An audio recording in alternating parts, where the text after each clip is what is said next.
The reality is that the sounds of life, the intimacies of relationships, are something that is usually done in private and not in public. But when people start to attack in groups through stalking and electronic tracking, like putting a dog tag on a human being, it's not only illegal, it's incredibly immoral, incredibly defacing, incredibly dehumanizing. So are we really wanting to take someone that we've just started to get to know, we've started to kind of fall in love with their soul, we really get what they're about, we accept them for what we see on the outside, and then there's an opportunity to get a little bit closer, a little bit more playful, a little bit more intimate, and then we have to provide some information if we're sick, if we have an illness, if we have a special need, if we have something that could be a surprise, and then you have to decide, how do I share this information? If you're a person with AIDS or if you're a person with COVID, how do you tell people that when you really want to get busy with that? And openly, when you do that, they have then the right to choose to tell you something of a similar nature.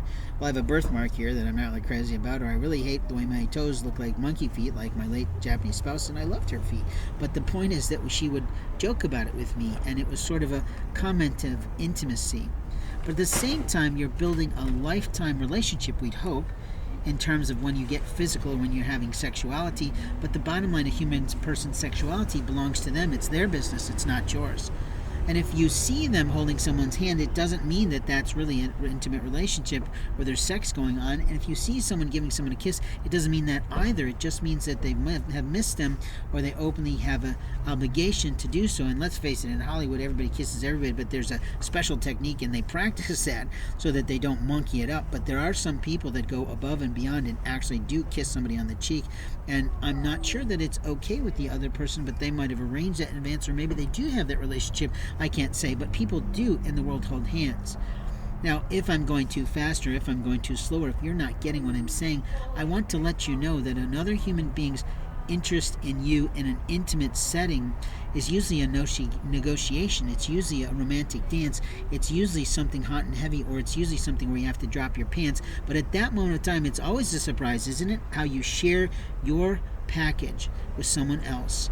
And how your package functions for you may not be how it perfectly functions for others. And we talk about this in sort of comedy routine, that sometimes it's a comedy of errors when you get busy with people, and other times it's a, no please, I'm not doing that again because that was embarrassing to me.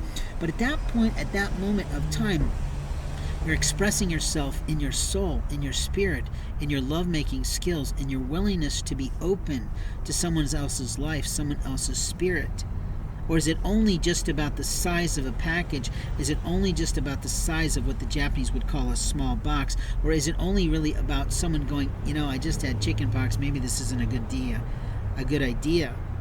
Now, I occasionally make mistakes with my tongue, but usually I'm pretty good with my mouth. So if someone's got a problem with that, then they better fucking stop and scream and shout. But the reality is they have the chance to say no as they start to get to know you in that realm of whether or not it could go further than just friendship, further than just business camaraderie, further than just strategic alliance, further than just profitable partnerships. And openly, if it's truly meant to be as a wedding of some kind, then you would hope to God that they would consider the Lord Most High and go, God, am I really supposed to be intimate with this person? And will I be okay in those moments of time with myself and my own sexuality versus what something could have proposed to me as someone else's self and their body? You see, body image is always at play in an intimate setting.